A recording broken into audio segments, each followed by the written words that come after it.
संविधान बचाओ चौपाल जो यहाँ पे आयोजित किया गया है, उसके पीछे की मुख्य वजह आज सभी लोगों को धीरे धीरे वक्ताओं ने बता ही दिया है।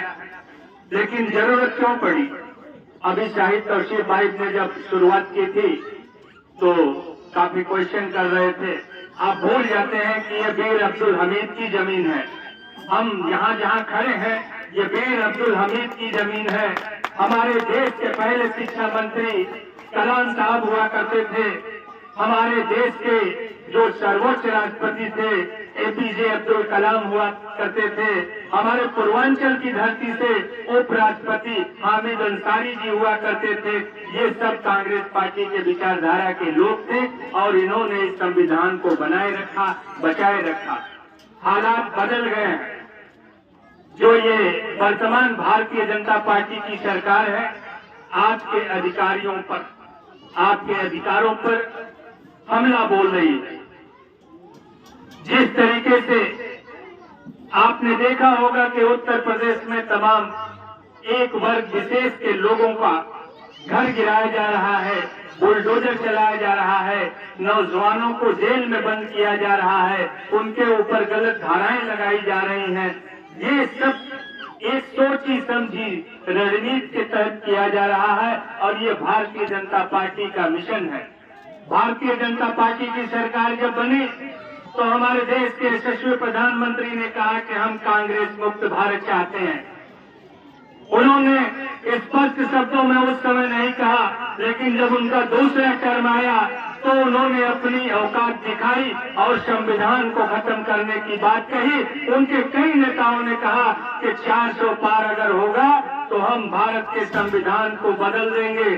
शायद वो भूल जाते हैं कि संविधान, अभी किसी भाई ने बोला कि 2 साल में, संविधान 2 साल में लिखा जरूर गया है, लेकिन संविधान की शुरुआत हो गई थी 1857 की क्रांति से और यह 1947 तक चला।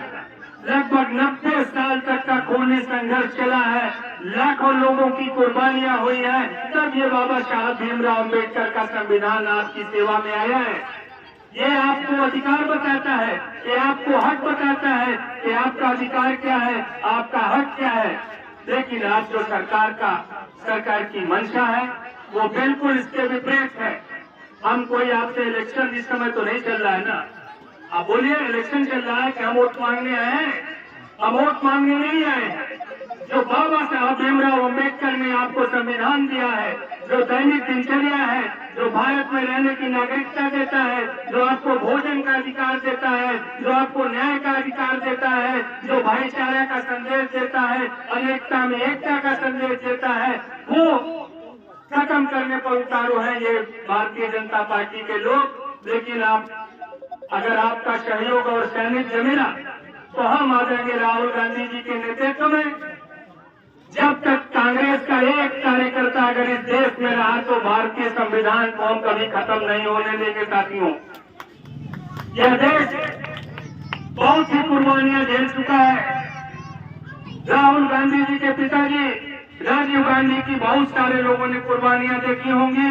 बच्चे नहीं जानते होंगे, युवा नहीं जानते होंगे, लेकिन बहुत सारे ऐसे साथी हैं जो राजीव गांधी जी की कुर्बानी को, जो इंदिरा गांधी जी की कुर्बानी को देखे होंगे। उन्होंने अपनी शहादत दी है इस देश की रक्षा के लिए, इस देश की एकता और अखंडता के लिए। तो साथियों, हम आपसे अनुरोध करेंगे कि जो हमारे राहुल गांधी जी का मिशन है, तो जो ये न्याय का हक की बात कर रहे हैं, युवाओं के हक की बात कर रहे हैं, महिलाओं के हक की बात कर रहे हैं, जो जाति जनगणना की बात कर रहे हैं, इनको हम लोग सपोर्ट करें और अपने संविधान को बचाएं। और हम सब एक ही शर्त पर संविधान बचा सकते हैं कि ये जो शख्स खड़ा है ना, ये संत और महापुरुष है। इसकी भविष्यवाणी आपने पहले भी सुनी होंगी, चाहे वो नोटबंदी की भविष्यवाणी रही हो, चाहे कोरोना काल की भविष्यवाणी रही हो, चाहे सरकार के आने की भविष्यवाणी रही हो। उत्तर प्रदेश में जब समाजवादी पार्टी के साथ गठबंधन हुआ तो उत्तर प्रदेश के लोगों ने इस जरूरत को समझा, राहुल गांधी जी की बातों में सच्चाई देखी उनके ऊपर विश्वास किया और उत्तर प्रदेश को ऐसा राज्य बना जिसने भारतीय जनता पार्टी के 400 पार के नारे के मंसूबे पर पानी फेर दिया। एक बार हम आप सभी का इस मुगल सराय की धरती पर पुनः अभिनंदन और आभार करते हैं। इस कार्यक्रम के जो ऑर्गेनाइजर है, भैया आपका नाम क्या है? मोहब्बत शादाब जी का बहुत बहुत शुक्रिया और आदाब करते हैं आपको कि आपने इस कठिन परिस्थिति में ये जो कार्यक्रम आयोजित किया। ब्रजेश गुप्ता जी हैं, जो भी यहाँ के शहर कांग्रेस कमेटी और फ्रंटल कांग्रेस कमेटी के भैया बैठे हैं, व्यापार मंडल के मौर्या जी हैं, बहुत सारे लोग हैं। आप सभी को हम अपने प्रदेश कांग्रेस कमेटी की तरफ से बहुत बहुत बधाई और आभार और अभिनंदन करते हैं। जय हिंद, जय भारत, जय संविधान।